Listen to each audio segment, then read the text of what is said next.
video. I'm so Okay. sorry. All No, right. no, no. Hi, everyone. My name is Brittany Branch, and I am a nutrition health coach. This is Wellness Talk, and my company is called Figs and Radishes. Today, I am going to meet with Caite Sunderland, and she is in women's health. Thank you so much for being with us today. We're going to go right out the gate, and we're going to start with some questions. And the first one is, we want to know what got you into women's health?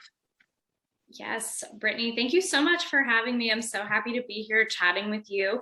Absolutely. So I, as a health coach, have been drawn to work with women. My sort of broader mission is to help women through intuitive eating, which is a specialty of mine. So I've found that not to say that men are immune from having issues with food and disordered eating and body image, but I have found that those issues are far more prevalent in women. And so most of the work that I do with women around food is to help them understand their bodies, understand their cravings. And because I work predominantly with women, a huge part of our health involves our hormones. And, our hormones are very different from men's. We live on generally a 28 to 32 day cycle, right? Our hormones change from day to day. You might feel completely different on one day, and a week later, you feel totally different. And men are just kind of on, a steady flat line. They're kind of the same every day.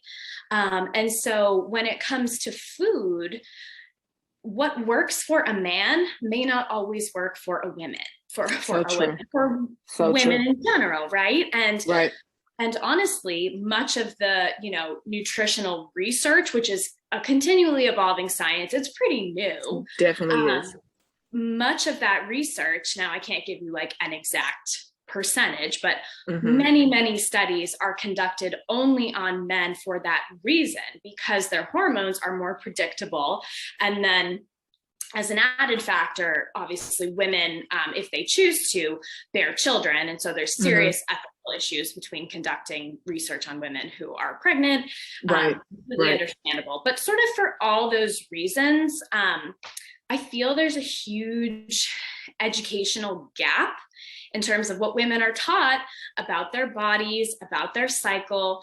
And so that is a huge piece that comes into my work with women. It's just another lens to look through to understand our bodies. Is really, I feel like what we're taught in school is like, if you are a biological female, you have a period, and then there's times when you don't have your period. And then as you reach a certain age, if you decide maybe you want to have a family, then you start learning like, when am I ovulating? But that's kind of the extent of what we learn about our bodies. So I'm very passionate about kind of how our hormones factor into our health, what we eat, how we can eat to support our hormones. And that's kind of a long answer to your question. No, it's wonderful. It's definitely wonderful. I think when we first met, I did mention that I went to IIN to get my certification in health coaching. And that's one of the things that they do teach us about is women hormones. And again, it's not nothing elaborate, like if we were getting like a degree, I'm sure it's more information that could be shared. But what we touched on so much is, how nutrition play in hormone. And I think that is just a bit of we're lacking in understanding in that area, and we just don't talk about it enough. I think for me, when I first heard about period or being taught about my cycle, we were in school, and it was a co-ed class, so I'm sure that they weren't going to go in depth about the woman's body in a co-ed class, teaching us about our cycle, more so just touching on it and just getting young girls ready to go through this. I don't want to say traumatic change, but it is a big change from just being a child and not dealing with that, and your body's just changing. So totally understandable. You mentioned that you work with your clients a lot on intuitive eating, and that word or that description has been around a lot. So for those who probably don't know or are not familiar with intuitive eating, can you give me a quick description, offer your understanding what intuitive eating is? Absolutely. I love that question. And I agree with you. I feel like intuitive eating is kind of a term that's getting more and more popular these days. And Right. I think there's a lot of good information out there. And like anything else, there's also a lot of common misunderstandings. So I'm totally happy to answer that question. So to keep it simple, I like to say that intuitive eating is a philosophy of eating that basically puts you in charge. It's a way of looking at food in your body that says like, I know what I need. So it's kind of a framework to help you tune into your body, what it's asking for, what it needs, getting into how do I know when I'm hungry? How do I know when I'm full? And perhaps for folks who have a very comfortable relationship with food, this might not feel as relevant to you, but there are many, many people who struggle with, if not eating disorders, maybe some habits that could be considered disordered eating, dieting. And what dieting is kind of at its core is you're following a set of rules, right? You're following a set of food rules. Those are going to be drastically different, whether you're doing like the keto diet or you're on Whole30 or you're diehard intermittent fasting. There's always rules involved in these things. So intuitive eating, we like to say, is kind of the opposite of that. It's a kind of long game process to live without food rules and learn how to listen to your body and what it needs. It's obviously like there's stacks and stacks of books on it. So it has like 10 core principles, which I truthfully don't have memorized, but that's kind of the quick blurb on what it is. They say it's the intuitive eating folks like to say it's the opposite of a diet, but I like to clarify what that means, because you're kind of like, wait, what does that mean? It does. The language gets confusing, sometimes. And like you said, in the health and wellness, nutrition world, things are being developed all the time. There's always new case studies for us to look at, peer reviews for us to read. It's just an always changing system, and nutrition has in later years just gotten popular, in our grandparents' days and even before that, nutrition was not really a prevalent thing. Diets was not a prevalent thing. So really this is kind of new to our society. So it's always changing. So thank you so much for giving us that description out of your own, understanding in your own words.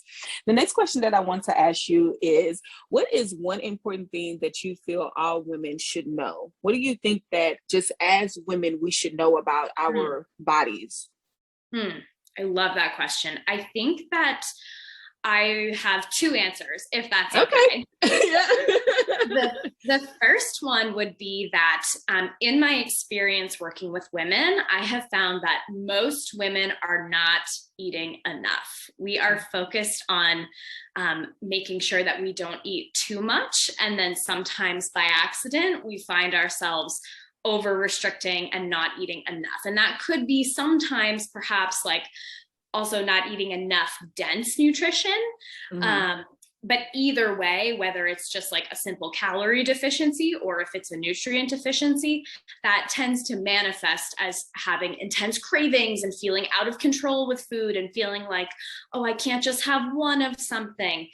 So I want more women to know that in my experience, again, of course, this is deeply personal and I wouldn't mean to make a sweeping judgment about anyone without knowing more about them. But in my experience, most women are not eating enough. So there's that. And then the second thing that I think all women should know, which was mostly the subject of this podcast, is your cycle. Like knowing that your cycle actually has 4 phases. It's not simply just like you're bleeding or you're not. And they're 4 very unique phases. And once you sort of learn what they are and learn how it looks for you, you can eat foods that support your cycle. You can move in ways that support your cycle. You can kind of structure your social life and your work life in a way that supports your cycle. And that's all going to feel very natural. And of course, there is a learning curve there.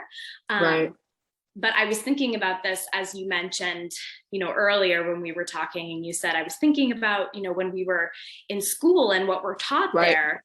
And I feel like teaching women about their cycle should be part of that education. I felt like my experience in school was I learned basically like pregnancy prevention. I learned like, you know, be careful, you know, it's kind of like that quote from Mean Girls. Have you seen Mean Girls? They're like, you will get pregnant and die. Like that's what I felt like my like sex education was.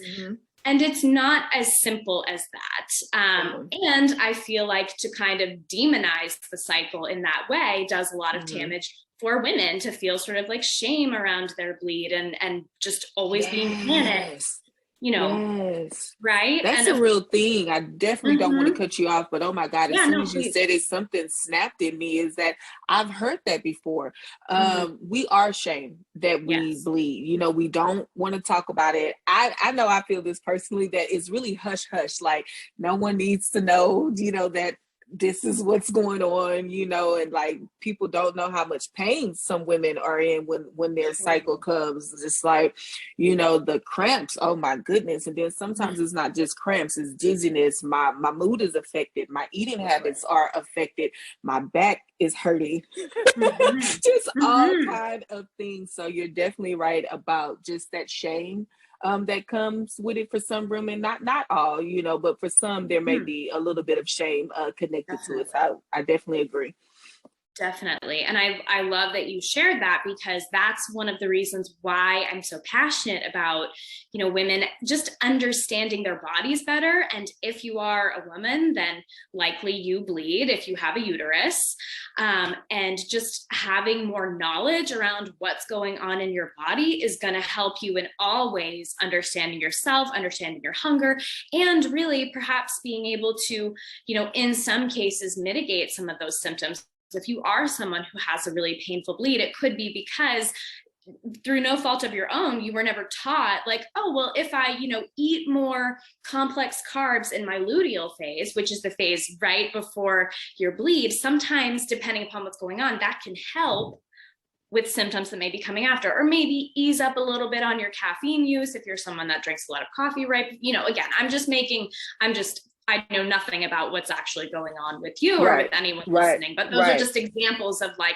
there could be small tweaks that you could make that could really support you in having your bleed not be something that is so painful and uncomfortable, and then feeling like you have to push through it. Like, I mean, I know people who, you know, they're diehard, like high intensity workout people, and it doesn't matter like what day of the week, what phase you're in, and just learning that, like, you know, perhaps the first 2 or 3 days of your bleed is not the best time to be doing that, not just because you don't feel like it, but also where your hormones are at. Like your body is not primed for that kind of exercise, and you could actually be doing yourself a disservice in the long run. Yes, I know, I see. You're like light bulbs everywhere. Yes. It's so true, because even sometimes I try to continue my workouts, you know, and when I'm in the middle of my work, I can feel it, you know, I just don't feel good, and I can feel like, oh, this move is painful, I can't do this exercise. And so you want to keep that momentum going, especially if like you've been on a really good workout momentum, like you probably worked out 2 or 3 days before, and you're just like, I want to keep it going. And then that cycle comes and you're just like, you know, maybe the cramps didn't get to you just yet, and you're just like, let me just go for a walk. And sometimes even going for a walk sometimes can be just painful. So I definitely understand what it is that you're explaining and what it is that you're teaching to women. Thank you so much for that, number one, because we don't know enough about it. We don't know enough about our bodies. And I love the idea of teaching it in school. I think maybe it should just be like an elective, maybe, you know, that's just offered. You know, we don't want to pressure you to take it, but if you want to learn more about your body, just different things, that this could be a class, you know, if you're interested in taking. So thank you so much for that. The next question that I want to ask you is, are there any common issues that you notice among women or in your clients that you see going on in women? Are there any issues, common issues that you're seeing just in women? Does it matter age, you know, race or anything like that? Is there something common that you've noticed? Mm-hmm. Well, to be truthful, I think that the women that find me to work with me are usually, they find me because they are struggling with their relationship to food. Mm-hmm. So that could be a little bit self-selecting in the sense that like women kind of find me because that's the information I'm putting out there, is to Right. sort of help them find a sense of food freedom. Mm-hmm.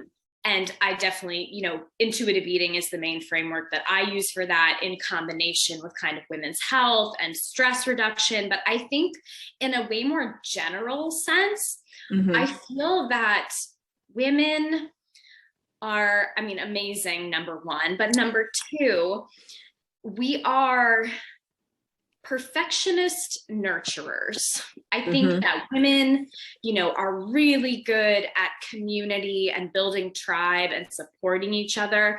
But I also think that women are incredibly driven and hold themselves to a high standard and really try to be everything for everyone. And so I think that in the work that I do with women, the perfectionism and the kind of like go, go, go attitude, Mm-hmm. that trickles down into food and to how we sort of Yes. treat our bodies, which was Yep. you were making me think about this when you were talking about how like, yeah, I might be on a good workout streak and then, my bleed comes, and good for you for really listening, being like, I can't, this is not Right. the right thing for me. But not everybody has the knowledge to Mm-hmm. understand, we have this kind of grin and bear it. Like we live with a bleed for, during our, childbearing years, we have a bleed once a month, and we learn how to just kind of push through pain and show up even when we're tired. And sometimes I think that's to our own detriment, because Mm-hmm. some of that's cultural, but in general, I think that, to get a little bit philosophical, the work that I do with women, like, yes, it's about food, yes, it's about understanding our body, but it's also in a way trying to push back against those expectations that we have for ourselves, but also like, I mean, society, it's a Right. real thing. And It so how is. do we kind of try to be less perfect, try to do everything less perfect? It helps with our stress. It helps us Mm-hmm. be honest about tuning into our body, right? Like, not just like, I should do this workout because I did it a week ago and I crushed it. And then giving Mm-hmm. ourselves a really hard time when we don't perform the same way a week later. Yep. So, and with food, some people are working against some real constraints, whether it's time or finances, just the reality of their lives.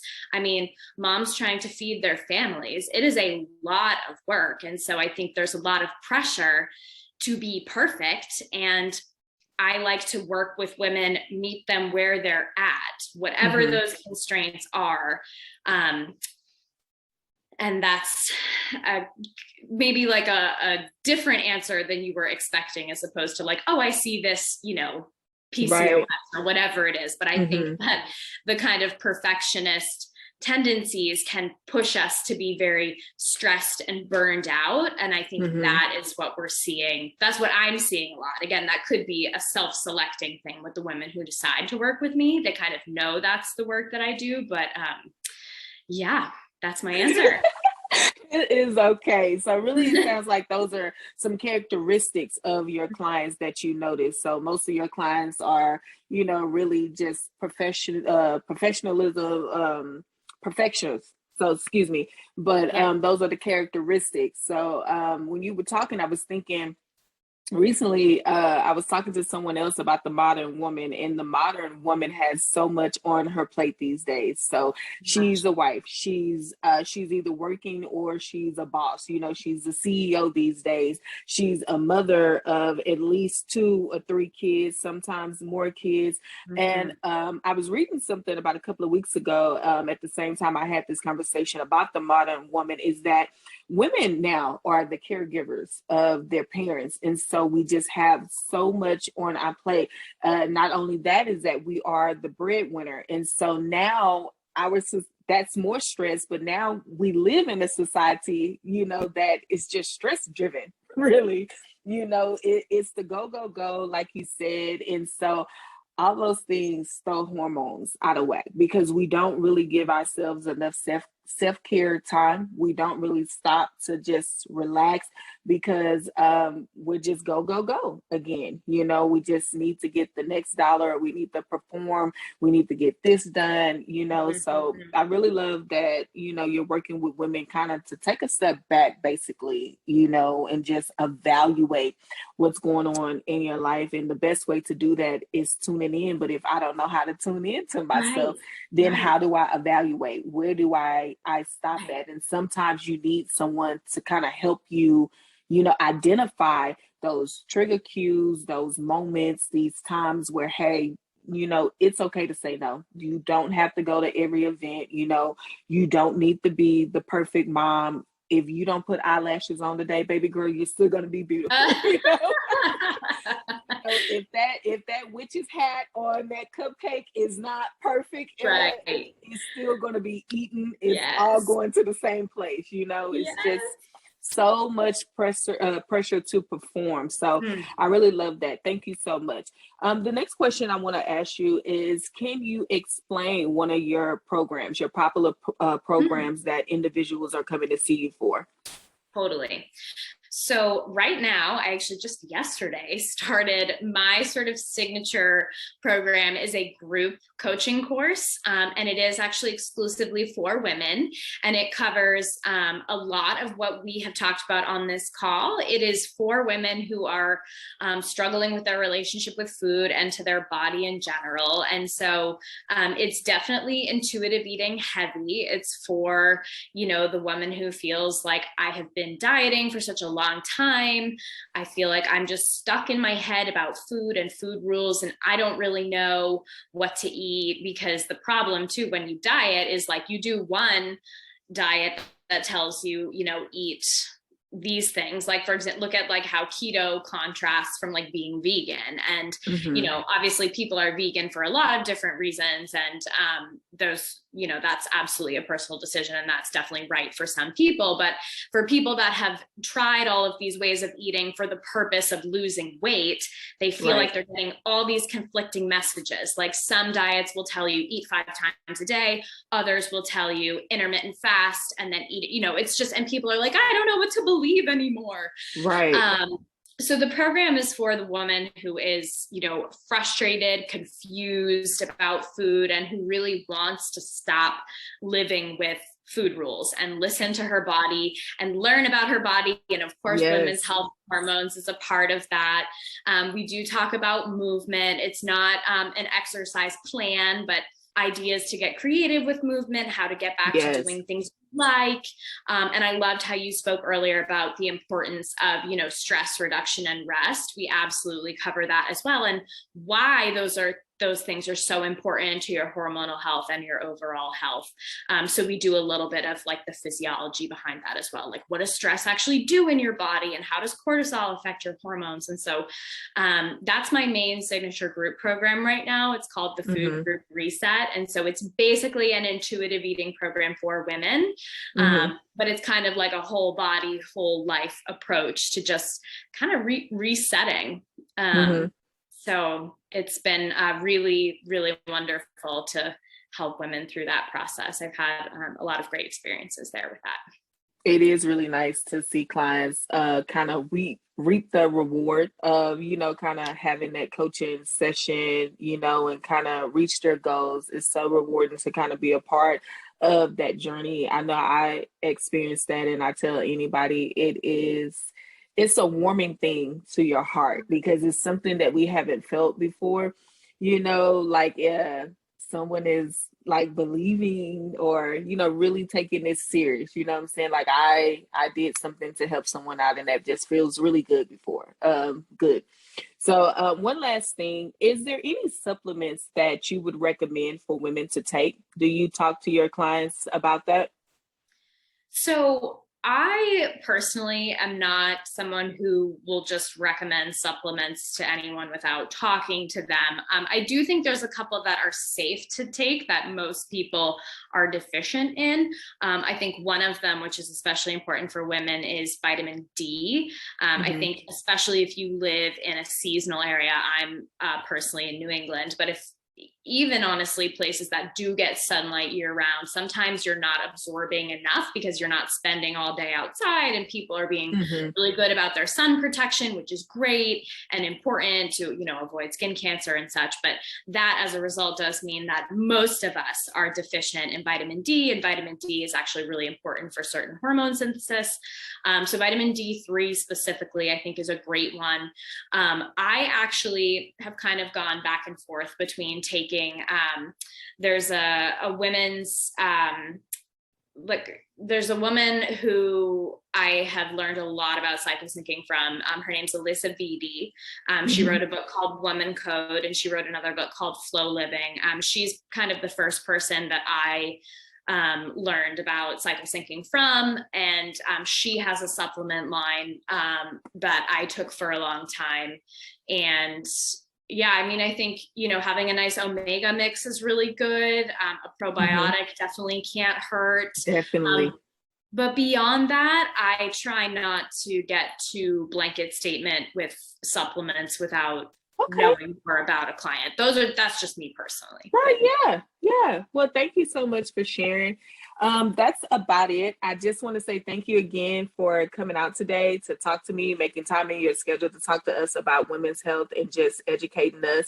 If you can you throw out at us some of your contact information and where people can follow you at? Because I want to make sure that people are following you. You have a lot of good knowledge to share with women. Yeah, absolutely. And I think that you are amazing. I've known her for a while.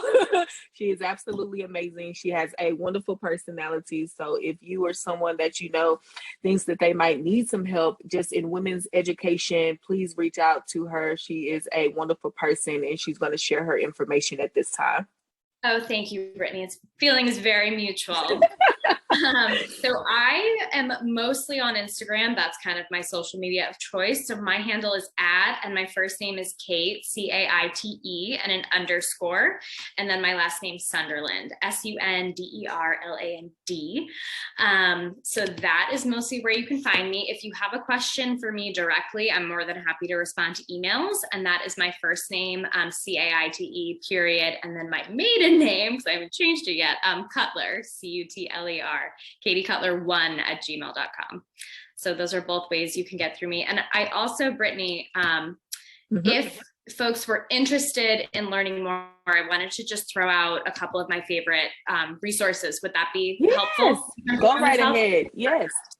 So I would say the books that have been my favorite and that I recommend to clients who work with me. The first two I just mentioned, the author is Alyssa Vitti. Her two books are called Woman Code, that's one word. And then her second book is called In the Flow. Those are both great, just like big deep dive into cycle syncing. There's so much information in those books. She's amazing. Another book that's really great is called The Fifth Vital Sign by Lisa Hendrickson. That is similar information, but it's a little bit more tailored to fertility and family planning and such like that. And then if you are someone who has been on hormonal birth control and are maybe curious about your options, thinking about coming off of it, Dr. Jolene Brighton wrote a book called Beyond the Pill. That's an awesome one. And then there's a lot of free cycle tracking apps out there. I use Alyssa Vitti's app called MyFlow, which I think it wasn't free, but it paid like $3 for it. But there's a lot of free ones out there if you wanted to get one. That's just kind of a nice way to sort of see where you're at least. And a lot of them have little automated, like, well, if your period was here and your next one was here, this is probably where you're at. They kind of give you a projection of where you are in the phases. They're not always exact because some women ovulate on different days. It's not always like you ovulate on day 14, but it's a nice place to get started. Just if you're curious, like, am I regular? Am I not really regular? It's kind of a nice place to start if folks are interested in that. Well, thank you so much for sharing that information with us. I, again, cannot tell you enough for just being here and sharing that. She has already shared her information with you guys. So please go follow her and then reach out to her through email if you guys have a specific question for her. Thank you again. My name is Brittany Branch. I am a nutrition health coach. My company is called Figs and Radishes, and this is the Wellness Talk. Thank you.